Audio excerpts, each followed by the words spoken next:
दोस्तों नमस्कार, मेरा नाम शिवम चतुर्वेदी और आप सभी लोग देख रहे हैं हिंद वॉइस चैनल। दोस्तों आज की जो खबर जुड़ी है वो कनाडा से जुड़ी हुई है। जिस तरह से अभी यूएई के अंदर से लगातार खबरें आ रही थी कि वहाँ पे जो इंडियंस हैं जो कि फॉल्स ट्वीट कर रहे थे, हेट पोस्ट कर रहे थे, इस्लाम के ख़िलाफ़ पोस्ट कर रहे थे, मुस्लिमों के ख़िलाफ़ पोस्ट कर रहे थे, उसके बाद जिस तरह से लगातार यूएई की जो सरकार है वहाँ की जो प्रिंसेस थी उसके ख़िलाफ़ एक जो सख्त रुख अपनाई थी, उसके बाद जो इंडियंस लोग थे, इंडियन गवर्नमेंट थी, उसको भी उसके सामने झुकना पड़ा। तो उसके बाद अब ये देखा जा रहा है कि वही सारी गतिविधियां अब कनाडा में लगातार चालू होती हुई दिखाई पड़ रही हैं। यूएई के अंदर लगभग 2 दर्जन से भी ज़्यादा इंडियंस को निकाला गया, उनकी जॉब चली गई, लेकिन वहाँ पे भी अभी भी सिलसिला रुका नहीं है।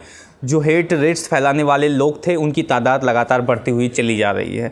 वो लोग लगातार हेट ट्वीट्स करते हैं, इस्लाम के ख़िलाफ़ ट्वीट करते हैं, रमज़ान का महीना चल रहा है इसके ख़िलाफ़ ट्वीट करते हैं, और जो अजान में माइक बजता है उसको लेकर ट्वीट करते हैं। तो ये सारी चीज़ें निकल के सामने आ रही थी और यूएई ने एक कड़ा रुख अपनाया, जिसके सामने भारत सरकार को भी एक तरह से वो भी बेबस दिखाई पड़ी।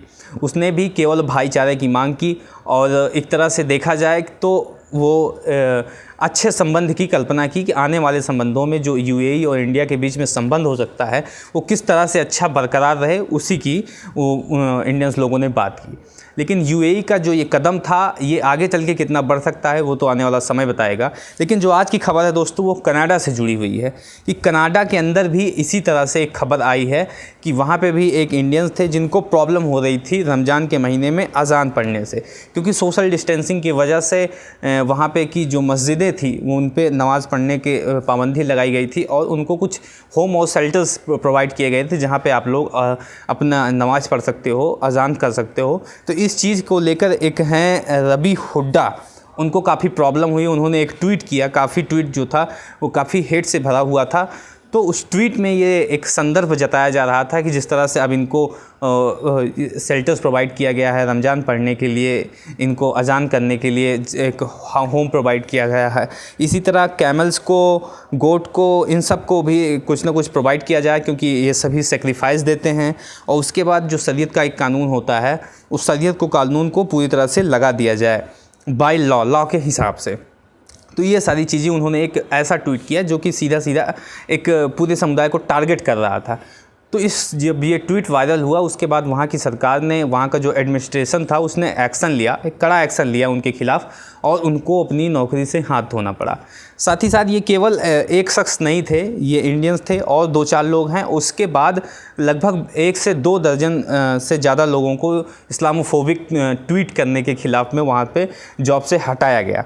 तो ये सारी जो सरकारें हैं वो एक तरह से इसके ख़िलाफ़ दिखाई पड़ रही हैं कि किसी भी धर्म को टारगेट ना किया जाए, किसी भी बिल्कुल समुदाय को टारगेट ना किया जाए। जो गलती होती है वो गिने चुने कुछ लोगों की वजह से होती है, उनकी वजह से किसी भी पूरे धर्म को टारगेट करना बिल्कुल गलत है। जो कि कनाडा कंट्री का एक रूल है, उनका लिबरलाइजेशन का, लिबरल्स का एक रूल है कि वो सभी धर्मों को समान मानते हैं। उस रूल के अकॉर्डिंग इस ट्वीट को देखा गया और इनको अपनी नौकरी से हाथ धोना पड़ा। तो दोस्तों ये बात बहुत ही क्लियर होती लगातार चली जा रही है कि इंडियंस जो हैं उनको इस बात को समझना होगा कि आप फ़िलहाल इंडिया में तो नहीं हो। इंडिया में इस तरह के लगातार ट्वीट, भरमार ट्वीट होते रहते हैं जिन पर कोई एक्शन नहीं लिया जाता, ना तो कोई सरकार उस पर पूछती है, ना कोई राज्य सरकार पूछती है, भरमार ट्वीट होते रहते हैं।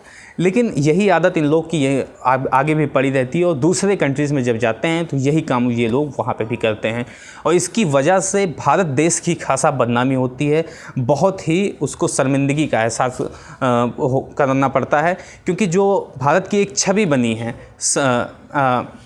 भारत की एक छवि बनी है जहाँ पे सभी धर्मों को मानने वाले लोग रहते हैं, एक धर्मनिरपेक्षता की छवि बनी है, एक सेक्युलरिज्म की जो छवि बनी है भारत की, इन सारे ट्वीट जाके जब ये लोग विदेशों में करते हैं तो ये कहीं ना कहीं उस छवि को धूमिल करता है।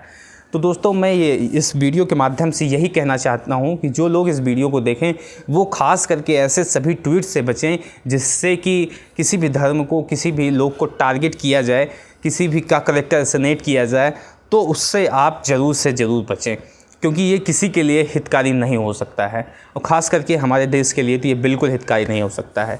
इस वीडियो को देखने के बाद आपकी राय क्या है उसको कमेंट बॉक्स में बताएं। चैनल को सब्सक्राइब करना बिल्कुल मत भूलें। मिलते हैं दोस्तों इसी तरह किसी और वीडियो के साथ, तब तक के लिए दोस्तों नमस्कार।